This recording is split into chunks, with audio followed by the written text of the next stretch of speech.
इहलोकीचा हा देह देवीच्छिता ती पाहे,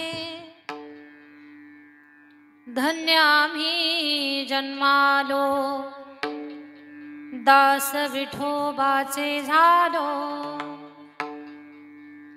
आयुष्याच्या साधने सच्चिदानंद पदवी घेणे, धन्य आम्ही जन्मा आलो दास विठोबाचे झालो। तुका म्हणे पावटणी करू स्वर्गाची निशाणी, धन्य आम्ही जन्मालो दास विठोबाचे झालो। विठ्ठल विठ्ठल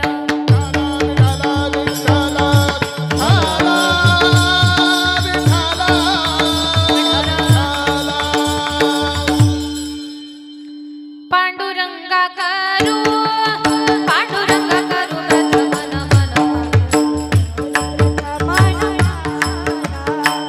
पांडुरंगा करू पांडुरंगा करू प्रथम नमन करू प्रथम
करुणाकरा दयाळा, तुमचा अनुग्रह लाधलो पावन झालो चराचरी।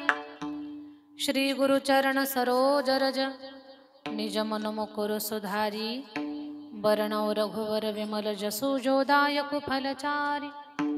बुद्धिहीन तनु जानिके सुमिरो पवन कुमार, बल बुद्धि विद्या देहु मोहि हरहु कलेस विकार। जयांची केलिया स्मरण होय सकळ विद्येचे अधिकरण, तेची वंदो श्री चरण श्री गुरूंचे नमस्कारण। आता विठ्ठल विठ्ठल विठ्ठल विठ्ठल विठ्ठल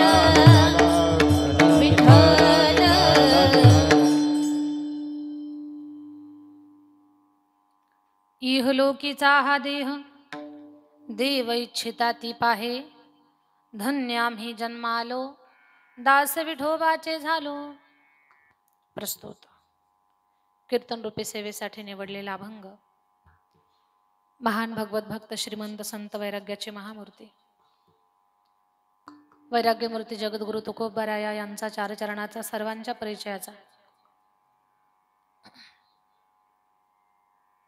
अगदी मानवी जीवनाची सफलता किंवा हा देह किती बहुमूल्य आहे आणि या माध्यमातून नराचा नारायण बनण्याची योग्यता ती पात्रता माणूस प्राप्त करू शकतो किंवा त्या ध्येयापर्यंत जाऊ शकतो. लक्ष 84चा फेरा चुकवण्याचं साधन हे मृत्यूलोक असताना इथे स्वतःला अमर करण्याचं साधन. 100 वर्षाचं आयुष्य असताना लाखो करोडो हजारो वर्ष इथपर्यंत की चंद्र सूर्य असे तोपर्यंत जनमानसाच्या मनामध्ये आपली आठवण करून ठेवण्याचं साधन म्हणजे हा नरदेह आहे. म्हणजे विचार करण्यासारखी गोष्ट आहे. 100 वर्षाचं आयुष्य आहे पण चांगली कर्म केली तर लाखो वर्ष लोक आपल्याला आठवणीत ठेवतात. पण कोणत्या देहाच्या माध्यमातून? याच नरदेहाच्या माध्यमातून. हा देह नश्वर आहे, नाश पावणार आहे, मृत्यूला प्राप्त होणार आहे. पण चांगली कर्म कर्तृत्व केली, भक्ती भजन केलं तर याच देहाच्या माध्यमातून या देहाला जे नाव आपण धारण केलेलं आहे ते नाव आपल्याला अमरपदापर्यंत घेऊन जाता येतं. लक्ष 84चा फेरा आहे पण भगवंताची भक्ती भजन जर केलं, चांगली कर्म केली तर फेरा चुकवण्यासाठीच हे एकमेव साधन आहे.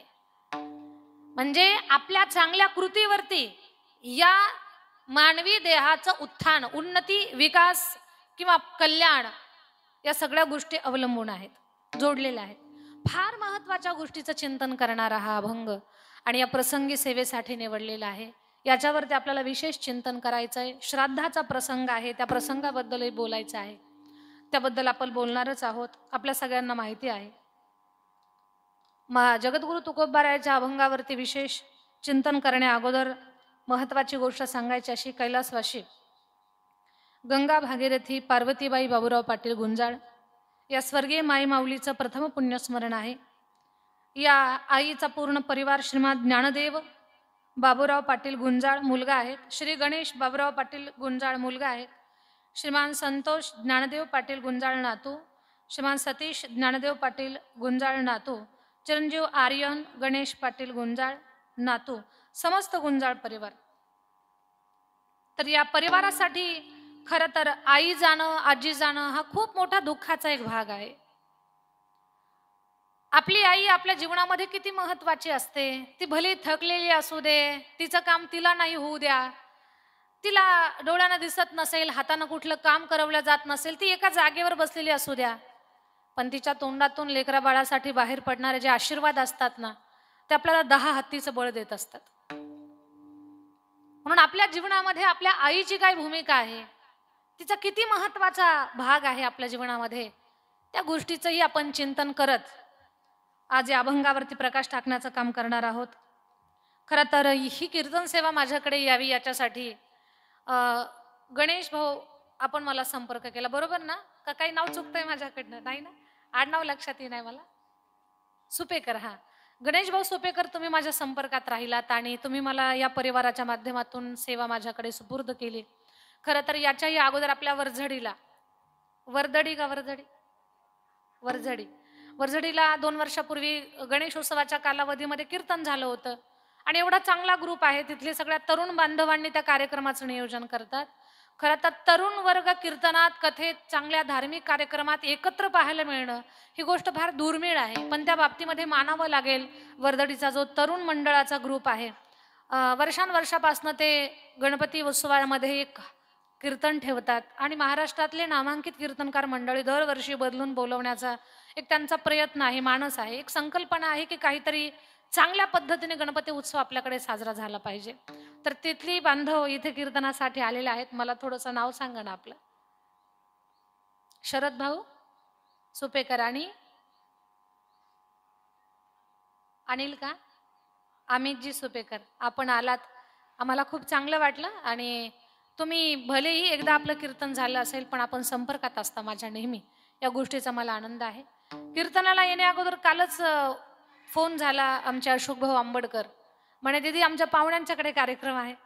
आणि मग अशोक भाऊन त्यांच्या त्या राहुरी राहत्याच्या परिसरामध्ये खूप चांगल्या पद्धतीने कीर्तन कथा या कार्यक्रमांचं आयोजन असेल, आम्हाला वारंवार निमंत्रित करणं असेल, सुंदर पद्धतीने कार्यक्रम कसा होईल याच्यासाठी ते प्रयत्नशील असतात. आणि त्यांनी मग वैष्णवीताईंना पण संपर्क केला आणि आजच्या कीर्तनासाठी वैष्णवीताईंना सुद्धा अशोक भाऊंनी निमंत्रित केलं. खरं तर या गुंजाळ परिवाराचे आम्ही मनापासून धन्यवाद व्यक्त करतो की तुम्ही कीर्तनासाठी आम्हाला निमंत्रित केलं. या कार्यक्रमासाठी आदरणीय हरिभक्त परायण मगर महाराज, फार सुंदर कंठ आहे मगर बाबा आपला, फार गोड गाता. मगर बाबांसाठी एकदा आपण टाळी वाजूयात, फार सुंदर आवाज आहे.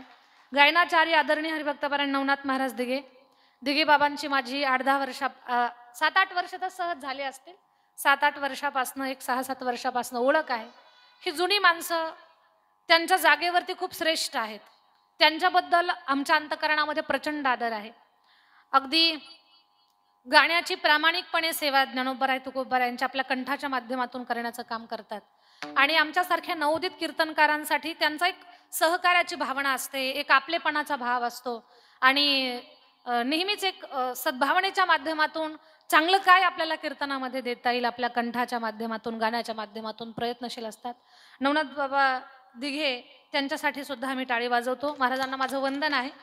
आणखी सर्व टाळकरी मंडळी मस्तक हे पायावरी, या वारकरी संतांच्या विनेकरी असतील, चोपदार असतील, वैष्णवीताई करंडे, महाराष्ट्रामध्ये गाजलेला हा आवाज आहे. अगदी लाखो लोक त्यांचे फॉलोअर्स आहेत, सुंदर गायकी आहे. वैष्णवीताईंसाठी एकदा जोरात टाळी वाजवूयात आपण. त्याचबरोबर मृदंगाची फार गोड अशी साथ देणारे हरिभक्त परायण अभिजित महाराज गिरी, अभिजित बाबा फार सुंदर वाजवता, आपण तुमच्यासाठी आम्ही टाळी वाजवतो. तयारीचं वाजवणं आहे, सजन स्वभाव आहे, संप्रदायामध्ये ज्या गुणांची आपल्याला गरज आहे, नम्रता असेल, आदर असेल, या सगळ्या गोष्टी तुमच्यामध्ये आहेत. या गोष्टीचा आम्हाला स्वाभिमान आहे, आनंद आहे की आपण तरुण मंडळी या सगळ्या संप्रदायाच्या ज्या काही भूमिका आहेत, ज्या जबाबदाऱ्या आहेत, त्या आपण सगळेजण सांभाळतो. या गोष्टीबद्दल आम्हाला आपला गर्व आहे. राम महाराज शिंदे, आपणालाही माझं वंदन आहे. अलीकडे बसलेली अभिजित महाराज भाविकाताई भगत आहे, सुंदर पखवाज वाजवते. आपण थोड्या वेळानं अर्ध्यातून भाविकाताईला देखील मृदंग वादनाची संधी देऊ. सुंदर वाजवणं आहे. आणि महाराष्ट्रातले जेवढे नामांकित मृदंगाचार्य आहे, जसं की भरतबुवा पठाडे असतील, आणखी सर्व जी बडी मंडळी आहे, म्हणजे तेवढी तिची तयारी नाहीये, पण ते सगळेजण, दीदींची विद्यार्थिनी आहे ना, म्हणून सगळे लाड करतात तिचा. आणि ती एक मुलगी असून सुद्धा जबाबदारीनं पखवाज वाजवणं जे आहे तर ते ती प्रयत्न करते, अजून त्याचा अभ्यास चालू आहे, खूप छान वाजवते. अगदी कीर्तनाचे एक 15-20 मिनिटं सोडण्याच्या अगोदर आपण तिलाही संधी देऊयात.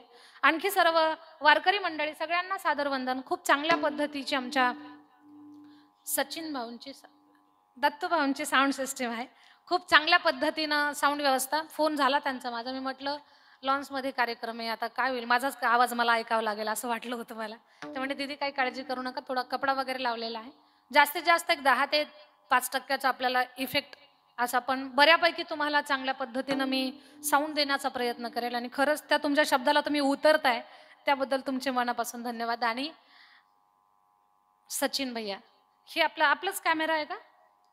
बरं, आपल्या दत्तू भाऊंचा कॅमेरा, आमच्या सचिन भाऊ आहे तिथे कीर्तनासाठी, त्यांचाच देखील सिस्टम आहे. तर आपल्या सगळ्यांचे मी मनापासून धन्यवाद व्यक्त करते.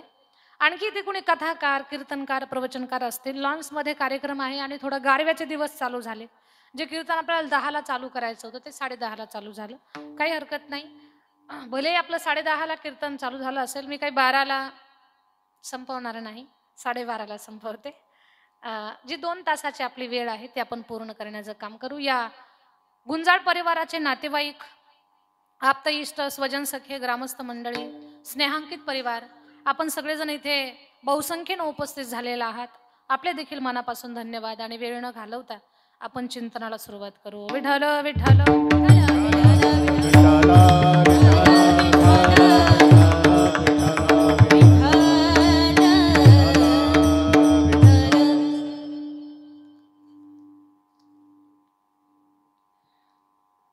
स्वर्गीय गंगा भागीरथी पार्वतीबाई बाबूराव पाटील गुंजाळ इको कमी ठेवा.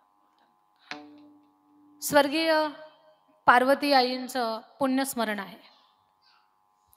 खरं तर या परिवाराला तसं हे प्रचंड दुःख आहे, कारण आपली आई आपल्याला कायमची सोडून जाणं, कारण आईसोबत जन्मापासून तिच्या शेवटच्या श्वासापर्यंत खूप आठवणी जोडलेल्या असतात.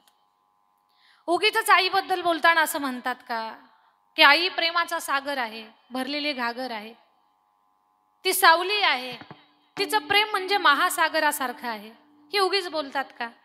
तर नाही, ते वास्तव आहे, म्हणून आईचं वर्णन हे सगळं केलं जातं. आई माझी मायेचा सागर, दिला तिने जीवना का. हो हो हो तळपत्या उन्हात, रखरखत्या रानात, नाहीस माझ्यासाठी तू ग कष्टाच्या घामात. कधी मिळेल मुठभर घास, कधी घडे तिला उपवास. ओल्या मातीतून चालताना तुडविले काट्यांचे भास. आई माझी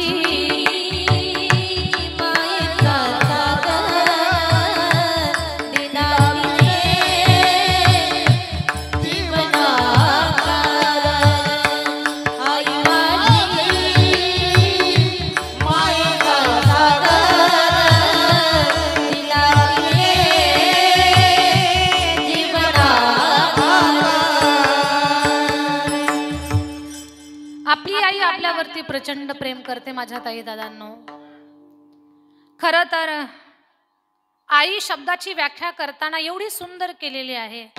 आ म्हणजे आत्मा आणि ई म्हणजे ईश्वर. आत्मा आणि ईश्वराला जोडणारा दुवा जर कोण असेल तर आपली आई आहे. प्रचंड प्रेम करते आपली आई, प्रचंड प्रेम करते. आईचं वर्णन जर आपण करायला लागलो, माझ्या ताईंनो कान देऊ नये का, आईचं जर आपण वर्णन करू लागलो, समुद्राची शाही केली, मेरू पर्वताची लेखणी केली, साक्षात गणपती बाप्पा जरी लिहायला बसले,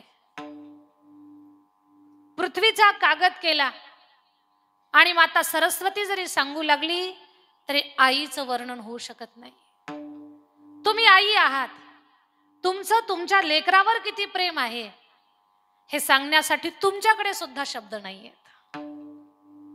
मग एक तयस्थ माणूस जर आईचं वर्णन करायला बसला तर त्याला काय वर्णन करता येणार आहे? जी स्वतः आई आहे, जिनं बाळाला जन्म दिलाय, जी लेकरावरती प्रेम करते, जिचं ममत्व आहे, जिच्या प्रेमाचा वर्षाव लेकरावरती होतोय, ती सुद्धा लेकरावर किती प्रेम करते हे सांगू शकत नाही. एवढं प्रचंड प्रेम करणारी आपली आई असते. एक वात्सल्याचा प्रचंड भरलेला भाव आहे. म्हणून तर म्हणतात ना, आई म्हणजे दुधावरची साई आहे. ती तुळशीला लावलेला दिवा आहे, दारात काढलेली रांगोळी आहे, चुलीच्या तोंडाला भाजलेली भाकर आहे, फुगलेली भाकर आहे. आई म्हणजे काय सांगावं तुम्हाला, प्रचंड प्रेम करते ती. आणि आई गेल्यानंतर मग आईच्या प्रेमाची जाणीव माणसाला होत असते. आईच्या आठवणीमध्ये लहान लेकरांनी रडावं, नवल नाही बरं. आई गेल्यानंतर समाजामध्ये जबाबदारीनं वागणारी माणसं सुद्धा हंबरडा पुरून गुराढोऱ्यांसारखे ढसाढसा रडतात. कारण आई गेली की प्रसंगाला, तशी तर रोजच तिची आठवण असते, पण प्रसंगाला तिची अशी जाणीव होते. सणासुदीला आता दिवाळीचा सण झालाय, या गुंजाळ परिवारासाठी हा दिवाळीचा सण गोड नाही लागलेला का? दोन्ही भावंड श्रीमाद ज्ञानदेव आणि गणेशजी, ह्या दोघांनाही आईची प्रचंड आठवण आहे, नातवंडांना आठवण आहे. जसं की एक प्रमाण आहे पहा तुकोबारायांचं. दिवाळीच्या मुळा लेकी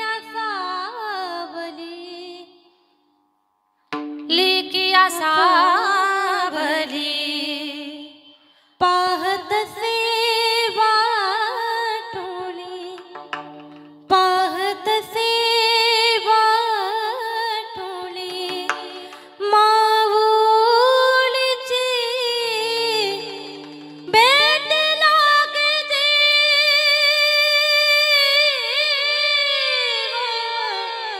लागले सेवा जय हो. भेटी लागे देवा लागले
दिवाळीच्या मुळा लेकिया सावली लेकिया सावली. दिवाळीच्या सणाला आईची आठवण येत असते, कारण आपल्यासाठी लगबगीनं लाडू करंजाची शिदोरी बनवणारी आपली आई असते. आई जोपर्यंत आहे घरामध्ये तोपर्यंत कोणत्या सणाला काय व्यवस्था करायची असते याचा काही आपल्याला अभ्यास करण्याची किंवा जास्तीचा ताण घेण्याची गरज नाही, कारण ती सगळ्या गोष्टी व्यवस्थित करत असते. पण ती गेल्यानंतर तिची जाणीव होते आपल्याला की आता आपण नेमकं काय करायचं. आईसारखं प्रेम या जगाच्या पाठीवर दुसरं कोणीच आपल्यावरती करत नाही. आईच्या आठवणीमध्ये तुम्ही आम्ही रडावं अजिबात नवल नाही. विश्वाचा मालक सुद्धा आईच्या आठवणीमध्ये रडतो. एक उदाहरण सांगेन मी तुम्हाला. रामायणातला प्रसंग आहे. मर्यादा पुरुषोत्तम राघवेंद्र सरकाराला 14 वर्षाचा वनवास प्राप्त झाला. राम वनवासाला गेले. राम वनवासाला गेल्यापासून माई कौशल्या रोज रडायचे आणि एकच त्या वाटेकडे पाहायचे. ज्या वाटेवरनं राम वनवासाला गेले त्या वाटेकडे पाहायचे आणि रोज म्हणायचे, कसा मला टाकून गेला राम, कसा मला टाकून गेला राम, कसा मला टाकून गेला राम, कसा मला टाकून गेला राम. रामा बिन मज चैन पडेना, सुचत नाही का, कसा मला टाकून गेला राम, कसा मला टाकून गेला राम, कसा मला टाकून गेला राम, कसा मला टाकून गेला राम.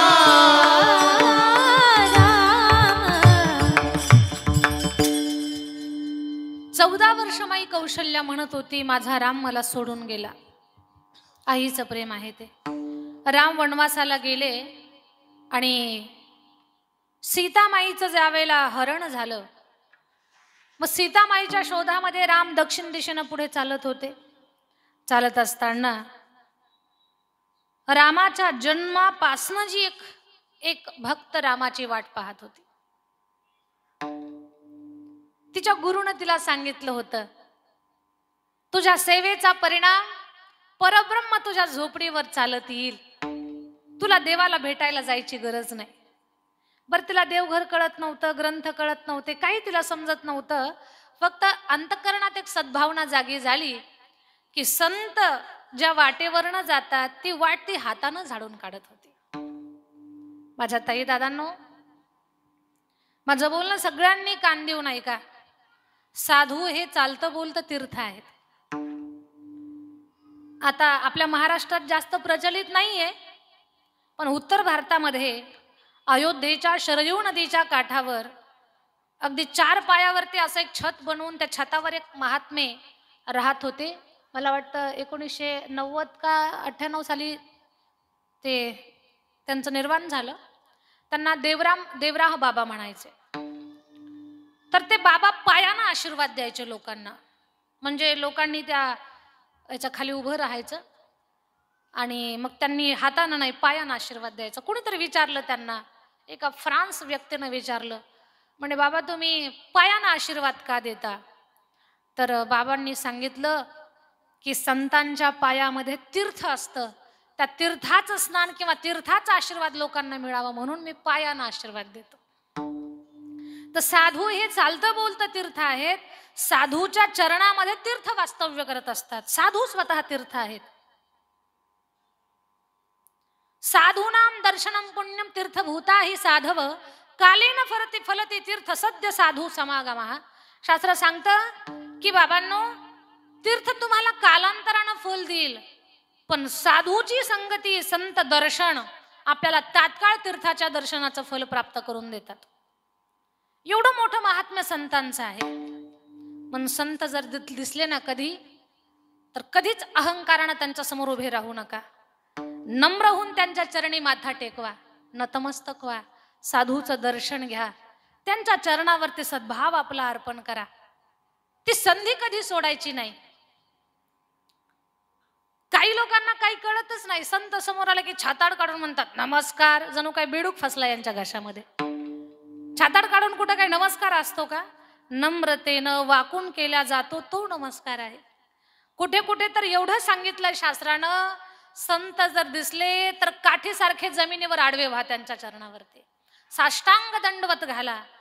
पादो हस्तो जानुने द्वे उराश्चात ललाटकम अष्टांगेन स्पर्शत भूमी साष्टांग परिणितस्य.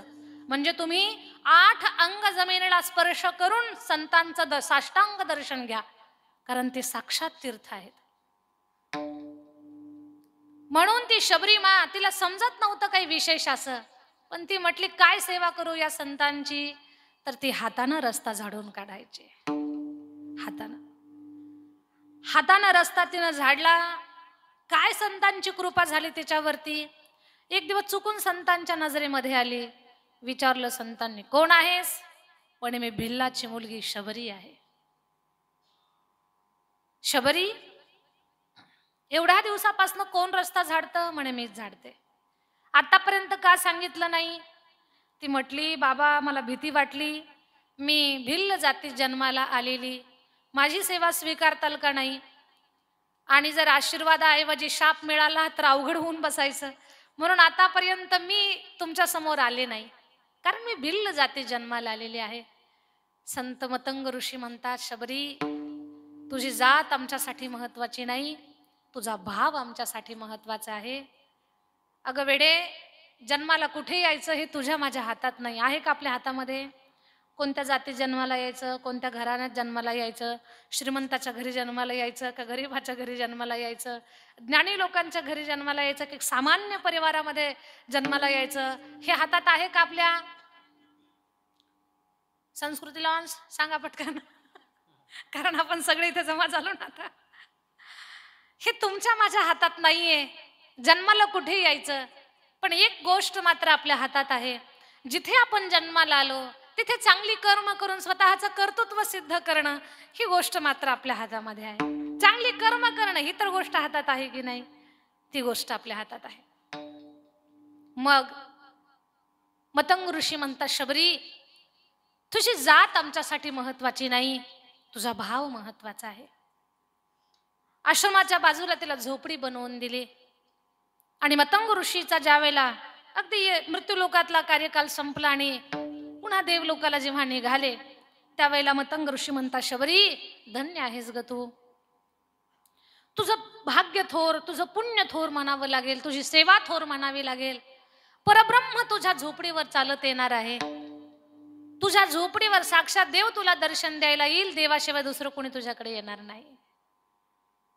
आणि खरंच यावा तर देवच यावा आपल्याकडे, देवाशिवाय दुसरं कोणी येऊच नाही. म्हणून तर आपल्या भारतीय संस्कृतीने आपल्याला शिकवलंय, आलेला अतिथी हा देव आहे. अतिथी देवो भव.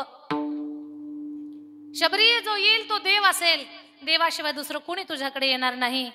तेव्हापासून शबरी माँ वाट पाहत होती. जब मोरे राम जी का आवन होगा, शबरी के कुटियों का पावन होगा. जब मोरे राम जी का आवन होगा, शबरी के कुटियों का पावन होगा. जब मोरे राम जी का आवन होगा, शबरी की कुटियों का पावन होगा. जब मेरे राम जी का आवन होगा, शबरी की कुटियों का पावन होगा. आएंगे रघुवीर तब मैं आंगन में बैठाऊंगी, मीठे मीठे बेर अपने हाथों से खिलाऊंगी. आएंगे रघुवीर तब मैं आंगन में बैठाऊंगी, मीठे मीठे बेर अपने हाथों से खिलाऊंगी. पूजा की थाली में चंदन होगा, पूजा की थाली में चंदन होगा. शबरी के कुटियों का पावन होगा. जब मोरे राम जी का आवन होगा, शबरी के कुटियों का पावन होगा. जब मोरे राम जी का आवन होगा, शबरी की कुटियों का पावन होगा. जब मेरे राम जी का आवन होगा, शबरी की कुटियों का पावन होगा. माँ शबरी वाट पाहत होती. जब मोरे राम जी का आवन होगा, शबरी के कुटिया का पावन होगा. राम आल्यानंतर मी काय करणार? राम आएंगे तो अंगना सजाऊंगी, दीप जला के दिवाली में मनाऊंगी. मेरे जन्मों के सारे पाप मिट जाएंगे, राम आएंगे. रोज शबरी माँ वाट पाहत होती. शबरी मगन है राम भजन में, शबरी मगन है राम भजन में. राम दरस की आस है मन में, राम दरस की आस है मन में. जय श्री राम, जय जय जय जय श्री राम. श्री राम, श्री राम, श्री राम, श्री राम, श्री राम. शबरी मगन है. शबरी आई वाट पाहत होती माझ्या दादांनो. आणि भगवान तिच्या झोपडीवर चालत आले. बरं, भगवान आल्यानंतर एवढा तिला आनंद झाला, एवढा आनंद झाला, भावविभोर झाली ती. कंठी प्रेम दाटे नैनीर लोटे, कंठी प्रेम दाटे नैनीर लोटे. कंठी प्रेम दाटे नैनीर लोटे, प्रेम दाटे नयनी नीर लोटे कंठी प्रेम दाटे नयनी नीर लोटे हृदय प्रकट राम रूप कंठी प्रेम दाटे नयनी नीर लोटे हृदय प्रकट राम रूप मग राम नामे उपजे आवडी मग राम नामे उपजे आवडी कंठी प्रेम दाटे नयनी नीर लोटे हृदय प्रकट राम रूप कंठी प्रेम दाटे नयनी नीर लोटे हृदय प्रकट राम रूप मग राम नामे उपजे आवडी मग राम नामे उपजे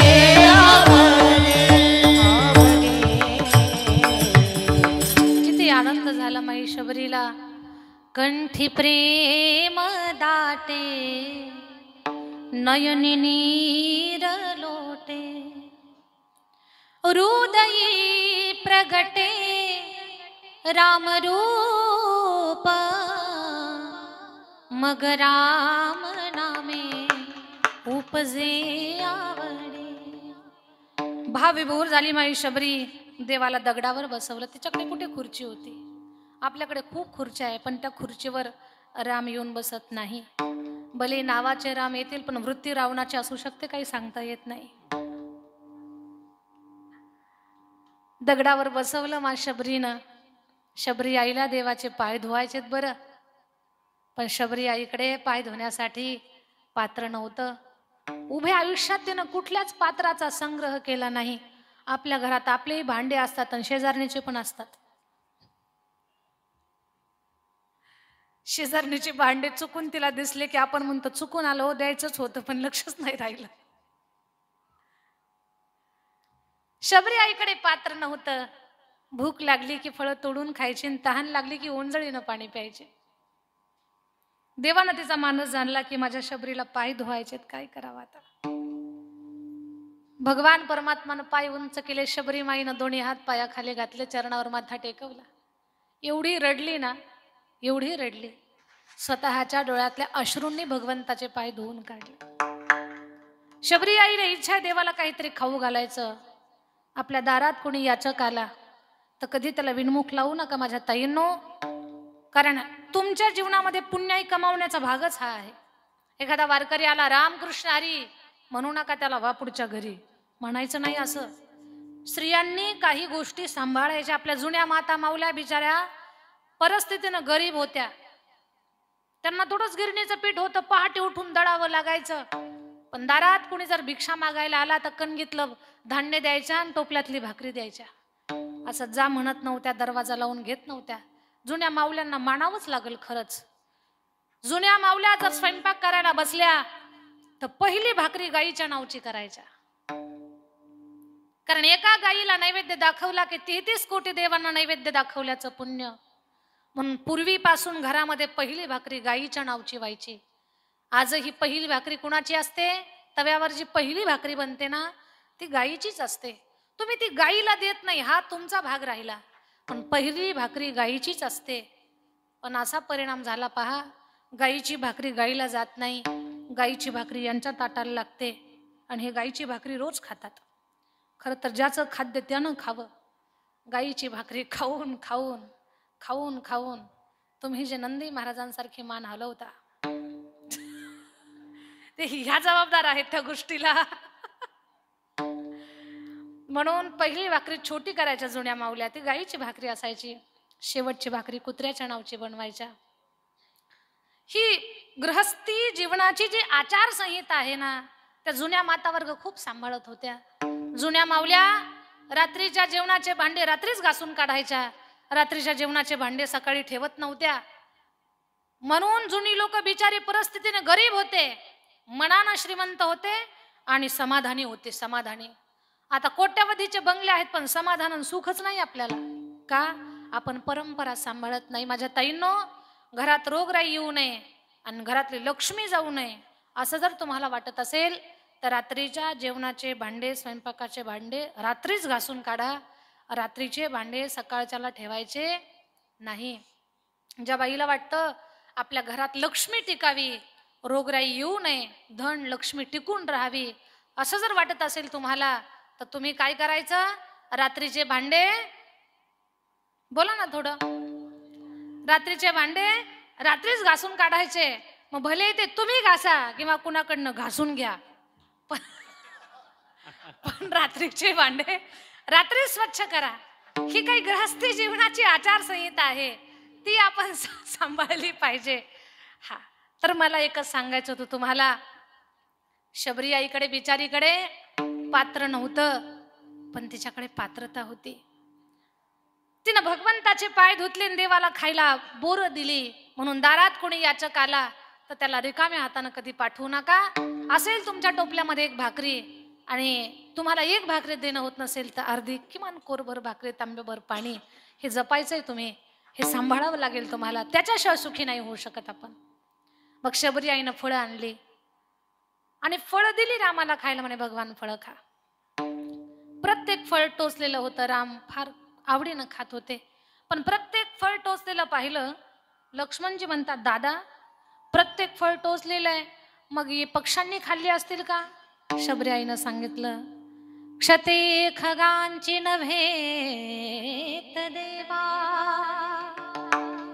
मीच चाखला स्वये गोडवा. देवा, ती मी माझ्या शुद्ध दाताने चाखली बरं, ती पक्ष्यांनी नाही खाल्ली. किती खरं बोलतायत शबरी आई, भिल्लाची मुलगी खरी आहे, खरं बोलते. आपण तर खूप चांगल्या परिवारात जन्माला येतो, तरी आपण कधी कधी अधून मधून खोटं बोलतोच. मी नाव नाही सांगणार, पण आपण आपल्या मनाला विचारून घ्यायचं. शबरी आई खरं बोलते, देवा माझ्या शुद्ध दाताने चाखली बरं. दाताची शुद्धता ही दंतमंजनवर अवलंबून नाही, दाताची शुद्धता ही नाम साधनेवर अवलंबून आहे. लक्ष्मणजी म्हणतात, ही म्हणते शुद्ध दात, हिच्या दातावर एवढा गंज चढलाय की पाहावं वाटत नाही, रंग पिवळा झालाय दातांचा. अशी काही हिची शुद्ध दात आहेत. लक्ष्मणजीला तर फारच किळस आली, देवा तुमच्या तोंडामध्ये आंबट किंवा तुरट बोर जाऊ नये बरं, म्हणून मी गोड ते भडी पुढे ठेवली. जी गोड गोड फळं आहेत ती तुमच्या समोर ठेवली, आणि गोडच फळं देवा तुम्हाला खायला मिळावीत म्हणून मी अगोदर चाखून पाहिली आणि नंतर तुम्हाला दिली. हे जेव्हा रामरायानं ऐकलं ना, त्यावेळेला राम ढसाढसा रडायला लागले, राम रडू लागले. का बरं? राम म्हणतात, लखन या दूर वनामध्ये मला माझ्या माई कौशल्याचं दर्शन झालं बघ. म्हणे कसं काय? लक्ष्मणा, ज्या वेळेला आई आपल्या लेकराला खाऊ घालत असते ना, तिनंच बनवलेला पदार्थ असतो, पण तरीही ती अगोदर चव घेते आणि नंतर ठरवते ही माझ्या लेकराला खाऊ घालू का नको. ही जी भूमिका आहे, चांगलं असेल तर लेकराला खाऊ घालणं, अगोदर त्याची चव घेणं, ही आईची भावना आहे. आणि ही भावना माझ्या शबरी आईमध्ये मला दिसली, कारण माझी माई कौशल्या अगोदर चव घेत होती पदार्थाची, नंतर मला खाऊ घालत होती. तशीच भूमिका बजावली बघ या माई शबरीनं. ही माझी मा शबरी माझी कौशल्या माई आहे. म्हणून राम रडायला लागले. या दृष्टांतातून मला एकच सांगायचं आहे की कठीण वनवासामध्ये रामरायाला माई कौशल्याची आठवण आली शबरी मातेकडे पाहून, आणि राम तिथे आईच्या आठवणीमध्ये रडले. म्हणजे आईच्या आठवणीमध्ये तुम्ही आम्ही रडावं नवल नाही बरं. आईच्या आठवणीमध्ये विश्वाचा मालक सुद्धा रडतो माझ्या दादांनो. धन्य मी शबरी श्रीराम. या शबरी आईच्या दृष्टांतातून एवढाच भाव माझा सांगण्याचा होता की राम आपल्या आईच्या आठवणीमध्ये रडतात.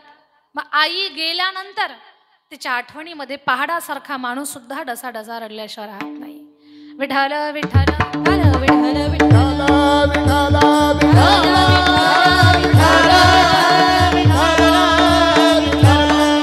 पण माझ्या ताई दादांनो, या परिवाराला, गुंजाळ परिवाराला मी सांगेन की जाणं जगाचं सत्य आहे. आपल्या म्हणजे या मृत्यू लोकामध्ये जी जी माणसं जन्माला आलेली आहेत, त्या त्या प्रत्येक जीवाला या जगाचा निरोप घ्यायचा आहे. इथं नाही उरो आले अवतार, आले अवतार, एरती पवन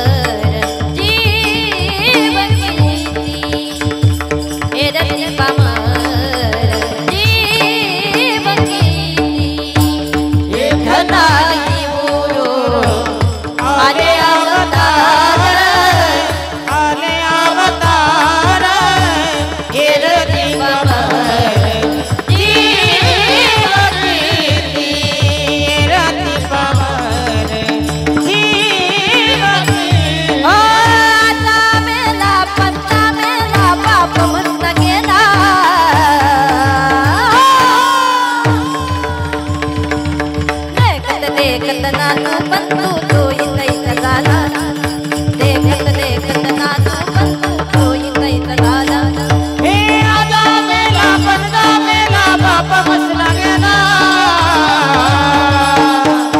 देखत देखत ना तो बंधू तोही तैसा झाला देखत देखत ना तो बंधू तोही तैसा झाला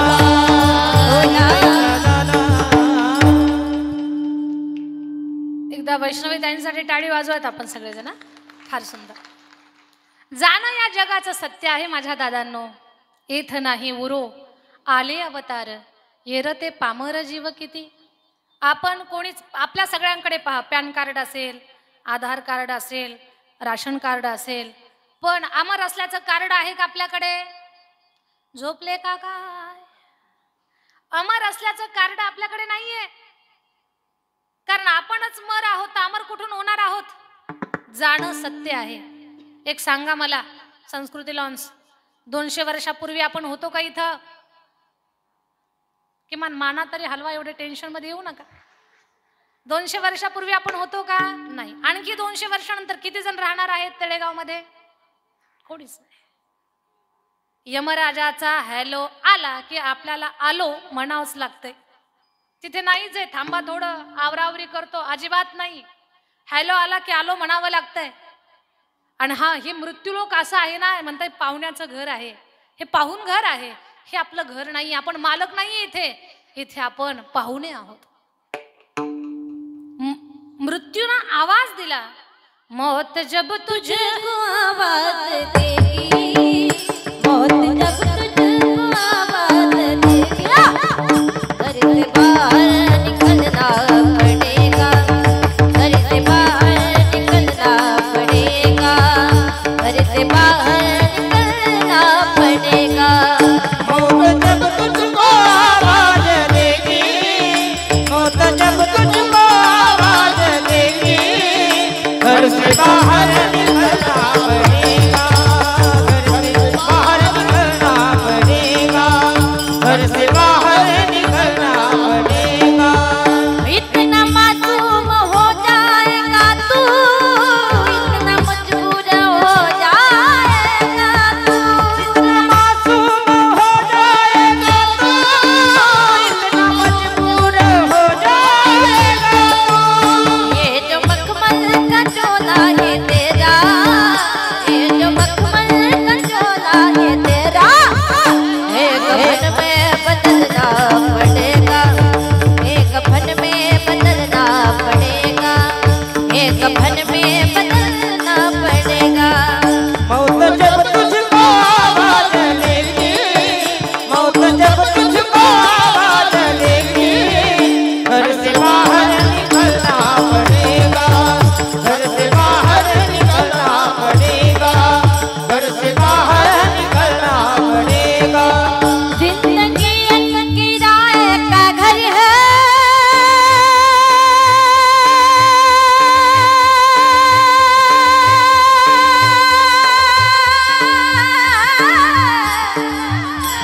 एक ना एक दिन बदलना पड़ेगा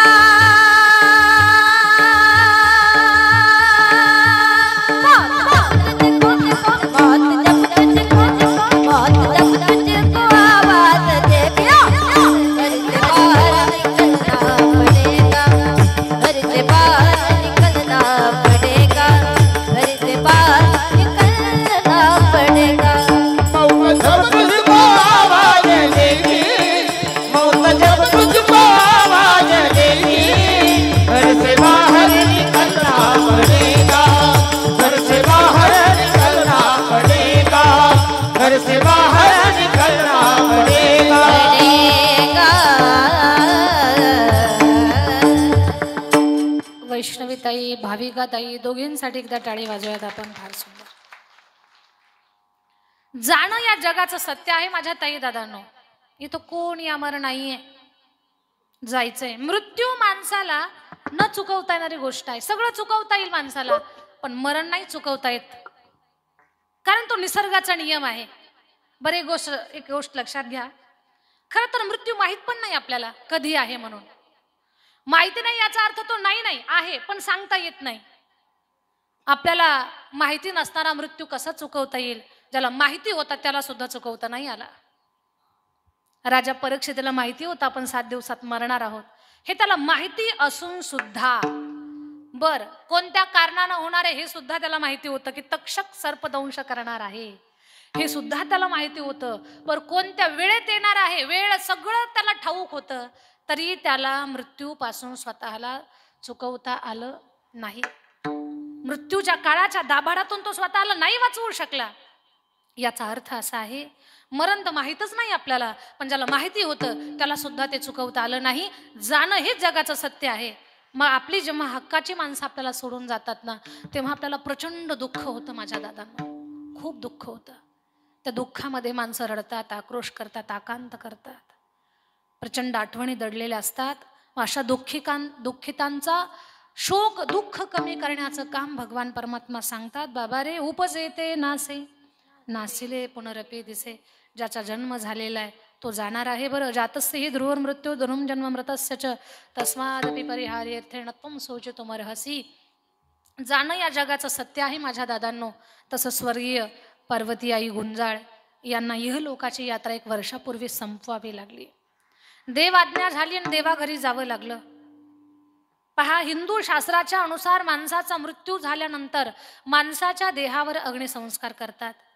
3ऱ्या दिवशी अस्थि विसर्जनाचा कार्यक्रम, 10व्या दिवशी दशक्रिया विधी पिंडदान, नंतर प्रत्येक महिन्याला मासिक आणि 1 वर्षपूर्तीला वर्ष श्राद्धाचा कार्यक्रम असतो. आजच्या दिवशी जीवधर्मराजाच्या नगरीत हजर असतो आणि ठरवलं जातं की आता या जीवाला पुढच्या कोणत्या गतीला पाठवायचं. ऐका तळेगावकर, वर्ष श्राद्धाचा दिवस म्हणजे आत्मामुक्ती दिन, पुढच्या गतीचा दिवस. हा दिवस फार महत्वाचा आहे. आता आजच्या दिवशी ठरवलं जातं की पार्वती आईंना कोणती गती प्राप्त होणार. पण विचार करा, ज्या माई माऊलीच्या पुण्यस्मरणाच्या स्मृतीमध्ये आज हा परिवार, 2 भावंड, नातवंड सगळे मिळून जर आईच्या आठवणीमध्ये हरिकीर्तन घडवून आणतायत, तर ही माय माऊली भगवान परमात्माच्या दरबारामध्ये आहे. या माय माऊलीला सद्गतीच प्राप्त होणार याच्यात काही एक शंका नाहीये. माझ्या ताई दादांनो, माझ्या बोलण्यातला भाव समजून घ्या. ज्या निमित्तानं हरिकीर्तन चालू आहे, या हरिकीर्तनामध्ये साक्षात देव उभा आहे. जेथे कीर्तनाची शोभा पांडुरंग तेथे उभा. माझे भक्त गाती जेथे नारदा मी उभा तेथे, नारदा मी उभा तेथे, नारदा मी उभा तेथे. माझे भक्त गाती जेथे नारदा मी उभा तेथे, नारदा मी उभा तेथे, नारदा मी माझे भक्त गाती जेथे नारदा मी उभा तेथे, नारदा मी उभा तेथे, नारदा मी उभा तेथे, नारदा मी उभा तेथे, नारदा मी उभा तेथे. माझे भक्त गाती जेथे नारदा मी उभा तेथे, माझे भक्त गाती जेथे नारदा मी उभा तेथे, नारदा मी उभा तेथे, नारदा मी उभा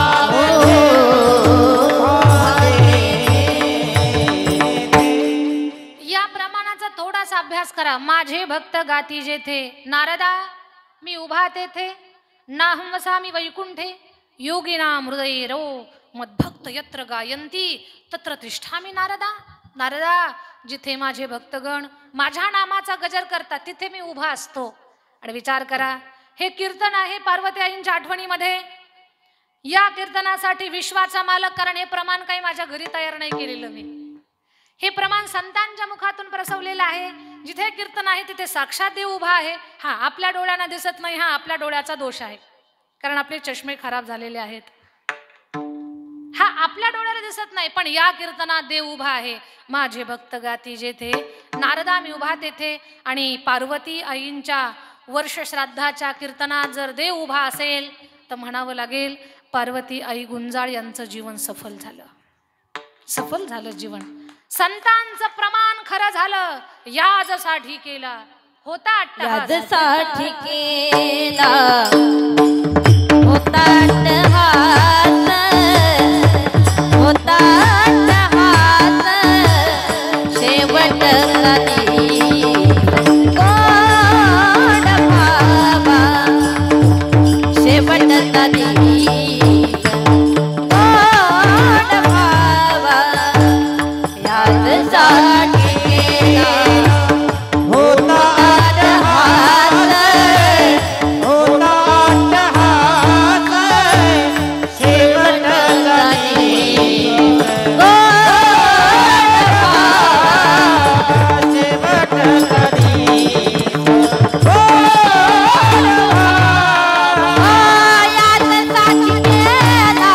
होता अट्टहास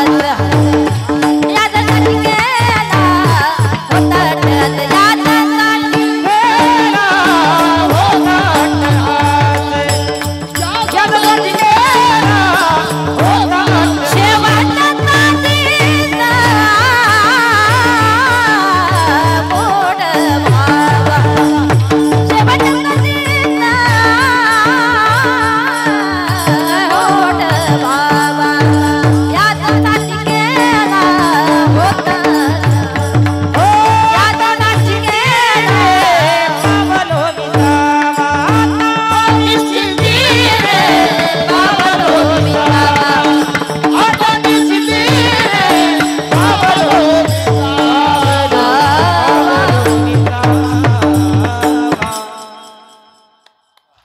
वैष्णवीताई सुंदर गातातच, पण वगर महाराज तुम्ही सुद्धा एक जागा खूप छान घेतली. माझं लक्ष लगेच आलं तुमच्याकडे. याचसाठी केला होता अट्टहास शेवटचा दिवस गोड भावा. ऐका बरं, पार्वती आईंचं जीवन सफल झालं. आज त्यांच्या वर्ष श्राद्धाच्या कीर्तनाला विश्वाचा मालक जर संतांच्या पुराव्यानुसार उभा असेल तर त्यांचं जीवन सफल झालं. मरायचं सगळ्यांनाच, पण कसं मरावं? तुका म्हणे का मरणेची सरे आणि उत्तमची उरे कीर्ती मागे. ही जीवनाची सफलता आहे. लोकांनी आपल्याला 1000 वर्ष लक्षात ठेवण्यासाठी, आपला शेवट गोड होण्यासाठी आपल्याला 1000 वर्ष जगणं गरजेचं नाहीये. जे आयुष्य आहे ते एवढं सुंदर जगा की 1000 वर्ष आपण लोकांच्या आठवणीमध्ये राहिलो पाहिजेत. आणि लोकांच्या आठवणीमध्ये राहण्यासाठी फक्त आपल्याकडे एकच गोष्ट आहे की आपण आपल्या जीवनातली कर्म चांगली करणं, सर्व इंद्रियांच्या माध्यमातून सत्कर्म करत ईश्वराला जोडण्याचं काम करणं, ही गोष्ट आपल्या हातामध्ये आहे. पार्वती आई गुंजाळ यांचं जीवन सफल आहे असंच. आणि विचार करा ना, कार्तिकाचा महिना आहे.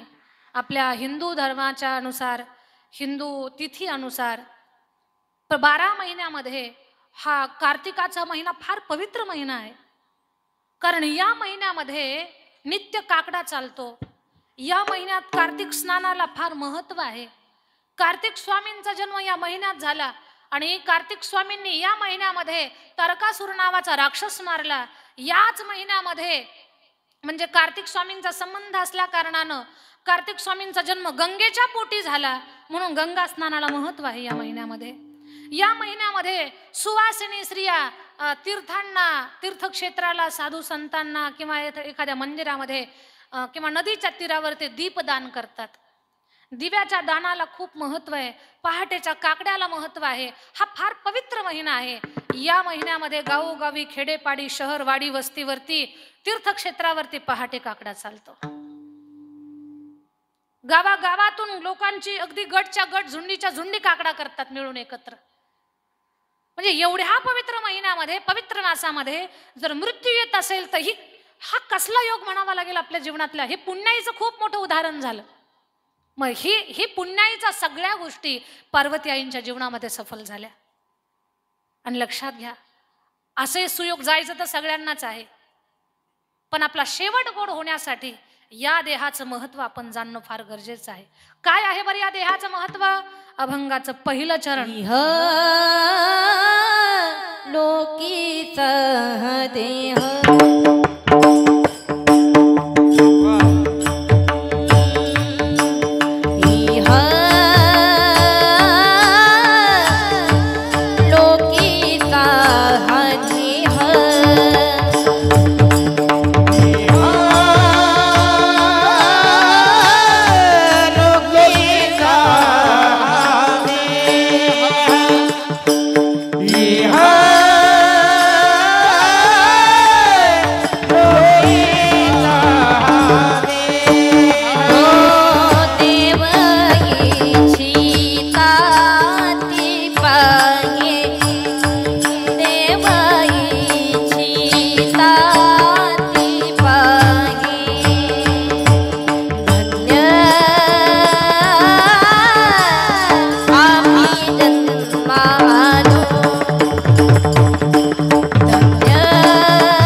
इहलोकीचा देह देव इच्छिता ती पाहे देव इच्छिता ती पाहे देव इच्छिता ती पाहे. फार सुंदर वैष्णवीताई, भाविकाताई, मगर बाबा फार सुंदर. इहलोकीचा हा देह देव इच्छिता ती पाहे. माझ्या ताई दादांनो, याच देहाच्या माध्यमातून आपल्याला आपल्या जीवनामध्ये खूप काही चांगल्या गोष्टी करता येतात. पार्वती आईंच्या जीवनाचा शेवट गोड झाला. सांगतेला हरिकीर्तन घडतंय. असंच आपल्याही जीवनामध्ये शेवट सुंदर व्हावा याच्यासाठी आपल्याला या देहाचं महत्त्व जाणून आपल्याला काही चांगल्या गोष्टी आपल्या जीवनामध्ये कराव्या लागतील. या देहाचं महत्त्व काय आहे बरं? याच देही घडे देवाचे भजन आणि काही ज्ञान नाही कोठे. काय आहे या देहाचं महत्त्व? देवे दिला देह भजना गोमटा. काय आहे या देहाचं महत्त्व? दिले इंद्रिय हात पाय कान डोळे मुख बोला या वचन.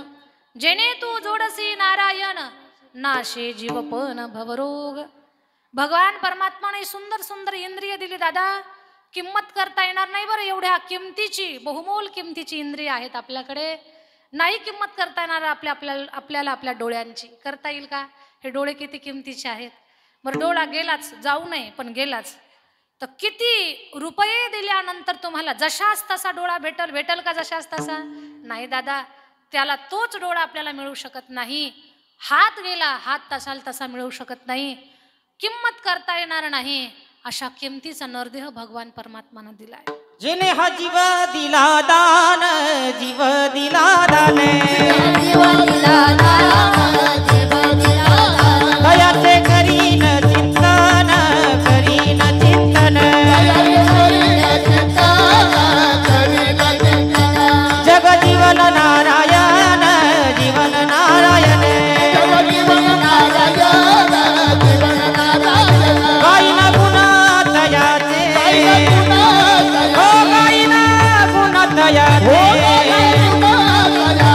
दोया भिवरे जातीनी भिवरे जातीनी दोया भिवरे जातीनी भिवरे जातीनी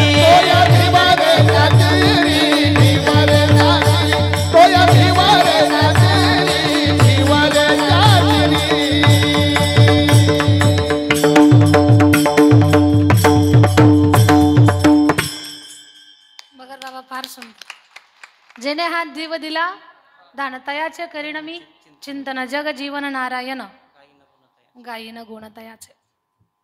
भगवान परमात्मानं किंमत करता येणार नाही अशा किमतीचा देह दिला. पण माझ्या ताई दादांनो, या देहाचं महत्त्व सगळ्यांनाच कळतं असं नाही. जर देहाचं महत्त्व कळालं असतं तर लोकांनी हातानं चोरी केली असते का हो? जर या इंद्रियांचं महत्त्व कळालं असतं, ज्या जिभेनं देवाचं गुणगान करायचं त्या जिभेनं कोणाची निंदा आपण केली असती का? ज्या डोळ्यानं देवाचं रूप पाहायचं त्या डोळ्यानं आपण नको ते पाहिलं असतं का? बऱ्याच लोकांना या देहाचं महत्त्व कळत नाही. ज्या तोंडानं भगवान परमात्माचं नाम उच्चारण करायचं त्याच तोंडाच्या माध्यमातून लोक नको त्याचं सेवन करतात, मांस भक्षण करतात, मदिरापान करतात. मला खरं सांगा, या लोकांना जीवनाचं या देहाचं महत्त्व कळालंय का? थोडंसं माझ्या बोलण्याकडे लक्ष द्या. माझ्या ताई दादांनो, भगवान परमात्मानं एवढं सुंदर तोंड दिलंय आपल्याला, एवढं सुंदर दिलंय. त्या तोंडानं प्रसाद सेवन करा, चांगलं खा, चांगलं बोला. कधीच घाणेरड्या वस्तूंचं सेवन, पदार्थांचं सेवन या तोंडानं करू नका. जे लोक मदिरापान करतात ना, एक तर त्यांना त्यांच्या देहाची किंमत तर नाहीच आहे. पण सांगू तुम्हाला, त्यांना त्यांच्या देहाची किंमत नाही, पण दुसरे सुद्धा त्यांच्या देहाची बेकिंमत करतात. मदिरा प्राशन करणाराची, मदिरापान करणाराची बेकिंमत माणसांनी करावी नवल नाही. मदिरापान करणाराला कुत्रे सुद्धा किंमत देत नाहीत. एवढी वाईट अवस्था आहे. पिणाऱ्या लोकांवरती कधी मी जास्त बोलत नाही माझ्या दादांनो, पण विषय निघाला तर बीड जिल्ह्याचं भूषण वैकुंठवासी बाबासाहेब महाराज इंगळे त्यांची आठवण म्हणून एखादं उदाहरण सांगत असते. पिणाऱ्याला कुत्रं सुद्धा लवकर भोकत नाही. एका गल्लीमध्ये 2 कुत्रे होते. एक गल्लीतलं कुत्रं आणि एक घरातलं कुत्रं. गल्लीतलं कुत्रं दिसल त्याला भुकायचं. वारकरी दिसला भूभू, अधिकारी दिसला भूभू, बाई माणूस दिसलं भूभू, लहान लेकरू दिसलं भूभू, दिसल त्याला भुकायचं हो. एक दिवस ते गल्लीतलं कुत्रं रस्त्यात झोपलं, एक पेताड त्याची शेपटी तुडवून गेलं, तरी ते भुकलंच नाही. त्या घरातल्या कुत्र्याला खूप राग आला. तो म्हटला, का रे, दिसल त्याला भुकतो, दिसल त्याला भुकतो, दिसल त्याला भुकतो, हे पेताड तुझ्या शेपटी तुडवून गेलं तर तो भुकलाच नाही, का भुकला नाही याला? त्यानं सांगितलं, अरे ते पेताड आहे, त्याला जर मी भुकलो असतो तर ते रात्रभर मला भुकत बसलं असतं, म्हणून मी त्याला भुकलो नाही. म्हणजे पिणाऱ्याला कुत्रं सुद्धा लवकर भुकत नाही, एवढी वाईट अवस्था आहे. लक्षात घ्या, पिणारा माणूस आपल्या देहाची कचरा किंमत करून टाकतो.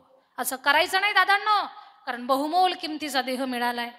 चोरी करणाऱ्या माणसाला समजत नाही या देहाच्या माध्यमातून आपण काय करायला लागलो.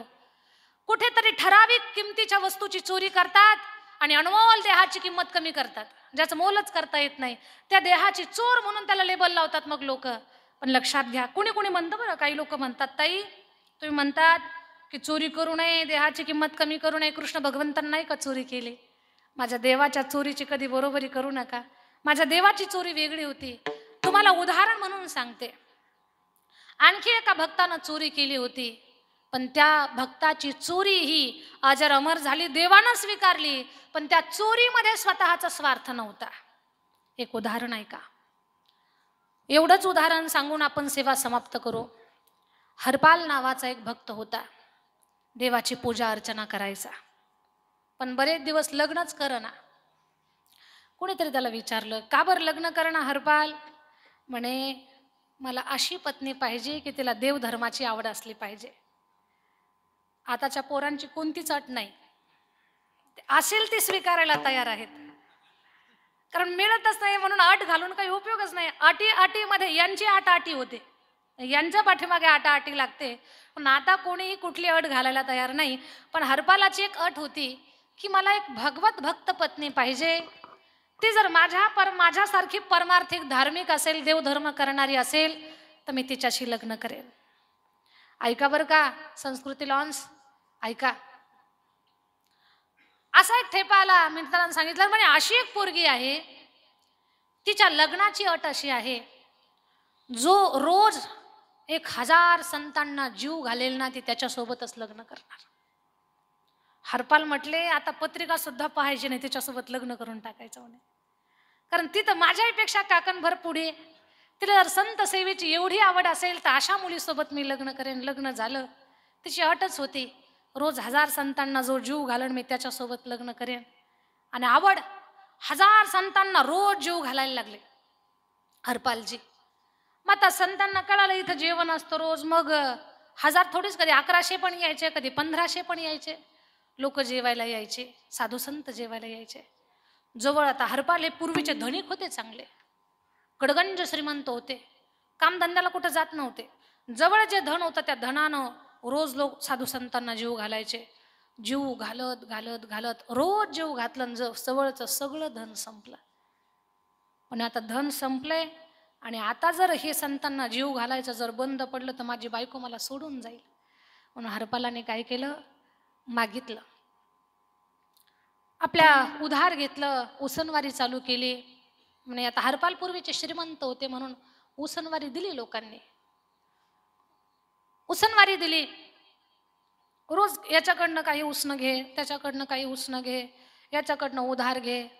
4-6 महिने लोक थांबली. 6 महिन्यानंतर दिलेली उसनवारी लोक मागायला लागली.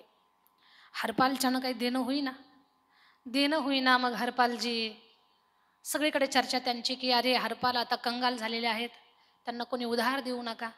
कोणी उधार सुद्धा त्यांना देईना. मग त्यांनी चोरी करायचं ठरवलं. चोरी करून आणायचे. बरं, दागिन्याची धनाची चोरी करत नव्हते ते, फक्त जेवणाच्या सामुग्रीची चोरी करायचे. मग जेवणाची सामुग्रीची चोरी व्हायला लागली. लोक म्हणायला लागले, अरे जेवणाची सामुग्री चोरी जाते. लोक जेवणाच्या सामुग्रीला लक्ष द्यायला लागले. पहारा वाढवला लोकांनी घराघरामध्ये. हरपालजी म्हटले, आता काय करावं? मग म्हणे, फक्त श्रीमंत जे लोक कधी दान करत नाहीत, धर्म करत नाहीत, कधी अन्नदान करत नाहीत, कधी कुठल्या कीर्तनाला जात नाही, अशांची चोरी करायची. मग तशा लोकांची चोरी चालू केली. तशाही लोकांनी कडेकोट बंदोबस्त पहारा वाढवला. मग त्यांनी वाटमारी चालू केली हरपालांनी. कशासाठी हो? फक्त संतांना जीव घालण्यासाठी. आई, फक्त संत जीव घालण्यासाठी वाटमारी करायला लागले. मग ज्या वाटेवरती ते बसायचे त्या वाटेवर लोकच यायची बंद झाली. म्हणे या वाटेवरती एक दरोडेखोर असतो हरपाल, त्या वाटेवर जायचं नाही. हरपाल तर बसलेले. म्हणे आज संतांना जीव घालायचा, आज कठीण परीक्षा आहे. भगवान परमात्माला काळजी पडली. माझा हरपाल दारात तिथे बसलेला आणि त्या रस्त्यावरून आज कोणीच जाणार नाही. माझ्या भगवंतानं असं रूप धारण केलं. अशी ढेरी पुढं आलेली, मान आत गेलेली, अशी दबलेली मान, पिळलेल्या मिशा आणि सुंदर त्या ठिकाणी मेकअप केला. कानात सोन्याची कुंडल, अलंकार गळ्यामध्ये एवढे घातले सोन्याचे, हातात सोन्याची छडी, पायात सोन्याचा जोडा, 5-5, 10-10 बोटामध्ये अंगठ्या, असे भगवान सोन्यानं मढून निघाले त्या वाटेवरती. रुक्मिणी आई म्हटल्या मला पण येऊ द्या ना. लक्ष्मी माता म्हणतात, भगवान म्हणतात अगं मी चाललोय एका भक्ताच्या भेटीला, पण तू तिकडे येऊन काहीतरी गडबड करशील. आई म्हटलं काही गडबड करत नाही, मला येऊ द्या सोबत. रुक्मिणी आई साक्षात लक्ष्मीचा अवतार अशा सोन्यानं मढल्या आणि रुक्मिणी मासाहेब सुद्धा निघाल्या सोन्यानं मढून. भगवान म्हणतात जेवढं जास्त सोनं घालता येईल तेवढं सोनं घाल अंगावर. आणि छुन त्या दागिन्याचाच आवाज यायला लागला. छुन छुन छुन छुन दागिन्याचा आवाज करत त्या वाटेवरून निघाले.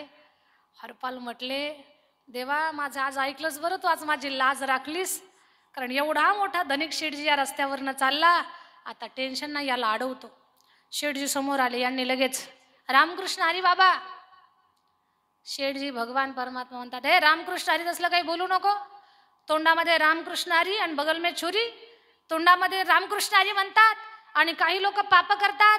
हरपाल नावाचा एक भक्त या गावामध्ये म्हणे साधू संतांना जीव घालतो, लोकांच्या वाटमारा करतो, असं ऐकलंय आम्ही.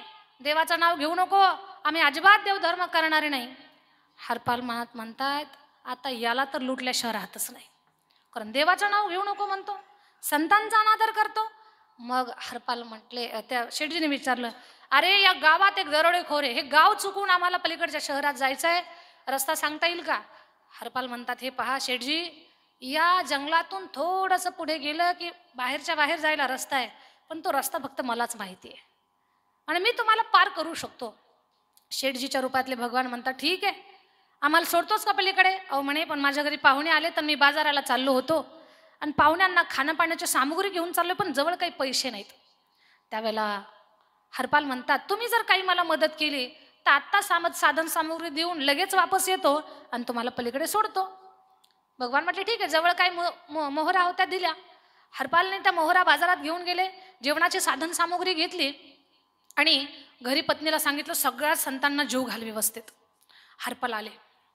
हरपाल जाताना सांगतात आपल्या पत्नीला हे बघ आता 10 वर्ष आपल्याला कोणाला काही चोरी करायची कोणाला मागायची गरज पडणार नाही, असलं धन घेऊन येणार आहे मी आता, तो फक्त संतांना पोटभर जीव घाल. ती संतांच्या जेवणाच्या व्यवस्थेत लागली. हरपाल गेले. हरपालाने जंगलाच्या मध्ये भगवंताला घेऊन गेले. हातातली छडी टाकली, डोक्यावरचा फेटा दणकन असा आदळला, पांघरला, असे कमरावरती हात देऊन उभे राहिले. हरपाल हरपाल म्हटले शेठजी या गावातला हरपाल दुसरा तिसरा कोण नाही, मीच आहे, तुमची माझ्याशी गाठ आहे.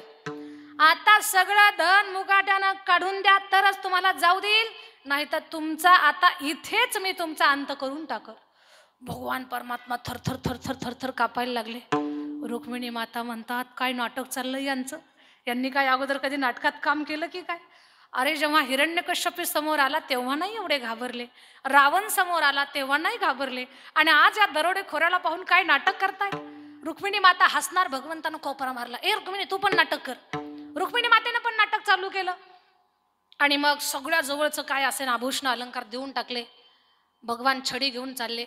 हरपाल म्हणतो ते छडी पण द्या, ती सोन्याची आहे, त्याच्यात एक आठवडाभर संतांचं जेवण होईल. छडी पण घेतली. एका बोटात अंगठी होती, ती अंगठी द्या काढून. भगवान म्हणतात हरपाल ही अंगठी मी घेऊन देता येणार नाही, कारण ती माझ्या बोटात फसलेली माझ्या जन्मापासूनची आहे, एक आठवण म्हणून तरी राहू दे. हरपाल म्हटले आठवण बिठवण का नाही, काढ पटकन. अंगठी काढायला लागले, अंगठीच निघाना. हरपाल म्हटलं मी काढतो, तरी अंगठीच निघाना. हरपाल म्हटले बघ अंगठी तर काही निघाना, या अंगठीत किमान 4 दिवसाचं तरी जेवण होईल संतांचं, आणि या बोटाचं तरी काय करायचं तुला, कणगुळीच कापून टाकतो. कणगुळी करंगुळीत हरपाल कापणार साक्षात भगवान परमात्मा उभे राहिले. पंढरीनाथ भगवान की जय. रुक्मिणी मातानं रूप धारण केलं, स्वतःचं मूळ भगवान परमात्मा समोर उभे राहिले. हरपालाच्या डोळ्याला अश्रू लागले. हरपाल गडबड गडबड गडबड लोळायला लागले. चरणावरती नतमस्तक झाले. भगवान, हे काय पाप केलं मी? विश्वाच्या मालकाचं बोट कापायला निघालो होतो. तुम्हाला किती त्रास दिला, किती धमकावलं मी तुम्हाला. अंगावरचं धन काढून घेऊ लागलो. देवा मला माफ करा, चुकलो मी. भगवान म्हटले, हरपाल, भले तू आजपर्यंत चोरी केली असेल, पण स्वतःसाठी नाही, साधू संतांना जीव घालण्यासाठी. तू माझं बोट कापायला निघाला होता, पण स्वतःसाठी नाही. 4 दिवसाचं वारकऱ्याचं जेवण होईल त्याच्यासाठी. तू श्रीमंताच्या घरी चोरी केली, पण त्याच्यातही तू कधी तुझ्या लेकरा बाळांना एकही खाऊ घातला नाही. सगळं संतांना खाऊ घातलं. म्हणून मी तुझ्यावर नाराज नाही, तुला खूप आशीर्वाद देतो. आता हे धन खरंच घेऊन जा, आणि 10 वर्ष नाही, तू जोपर्यंत पृथ्वीवर जिवंत आहे तोपर्यंत वारकऱ्यांना जीव घालशील, इथपर्यंत हे धन तुला उपयोगी येईल. तो भगवान निघाले. हरपाल म्हणतो, देवा तुम्ही चालले खरे, पण हे संतांना जीव घालण्याची सवय माझ्या पत्नीमुळे मला लागली हो. तिच्या सेवेमुळे आज मला तुमचं दर्शन झालं. तिला दर्शन द्या ना देवा. भगवंतानं बालरूप धारण केलं. छोटेसे भगवान, छोट्याशा रुक्माई, आणि कडेवरती घेऊन हरपाल निघाले. हरपालानं पत्नीच्या समोर उभं केलं. पत्नीला आनंद झाला. म्हणजे किती छोटी छोटी बाळं आहेत, किती गोजीरवाणी आहेत, किती गोंडस आहेत. हरपाल म्हणतात, ही बाळं नाहीत, हा साक्षात आपला देव आहे, ज्याची आपण सेवा करत होतो. त्यांना आज दर्शन दिलं. गोपाल कृष्ण भगवान की जय. माझ्या ताई दादांनो, चोरी ही जर स्वतःचा स्वार्थ न ठेवता असेल, याचा अर्थ आपण चोरी करायची असा काही संदेश मला द्यायचा नाही कीर्तनातून. मला एकच सांगायचं असेल की संतांनी पण प्रसंगी चोरी केली, पण त्या चोरीमध्ये त्यांच्या कसल्याही प्रकारचा स्वार्थ नव्हता. आपली जी चोरी आहे किंवा व्यवहारामध्ये जे चोर आपण पाहतो, ते लोकांना त्रास देऊन स्वतःला सुख देण्यासाठी चोरी करतात. त्यानं आपण आपल्या देहाची किंमत कमी करतो. म्हणून भगवंतानं बहुमोल किमतीचा देह दिलाय, चांगली कर्म करण्यासाठी, अजरामर पदाला जाण्यासाठी. या देहाची आस देवादिकांना आहे. इह लोकीचा हा देह देव इच्छित ताती पाही. या देहाचं महत्त्व जाणून घ्या. जीवनामध्ये चांगली कर्म करा. आपल्या सगळ्यांचं भलं हो, एवढीच पांडुरंग परमात्माच्या चरणी प्रार्थना. गंगा भागीरथी पार्वतीबाई बाबुराव पाटील गुंजाळ या स्वर्गीय मातृशक्तीला सद्गती प्राप्त हो. या परिवाराला दुःखातून सावरण्याची शक्ती देवो. या परिवारावरती मातृपितृ कृपा व्हावी, पितरांची कृपा व्हावी, गुंजाळ परिवाराची प्रगती व्हावी, उन्नती व्हावी, समाजामध्ये या परिवाराचं नाव व्हावं, एवढीच भगवान परमात्माच्या चरणी प्रार्थना करते. आणि माझ्या वाणीला विराम. चकलंबा या गावी आपण सद्गुरू कल्याण स्वामी संस्थांचा जीर्णोद्धार करत आहोत. माझ्या दादांनो, त्या संस्थानला कुठलाही राजकीय शासकीय मदतीचा काही भाग नाहीये. लोकांच्या मदतीमधून आपण लोकांच्या रुपया, आठाणा, 100, 1000, 500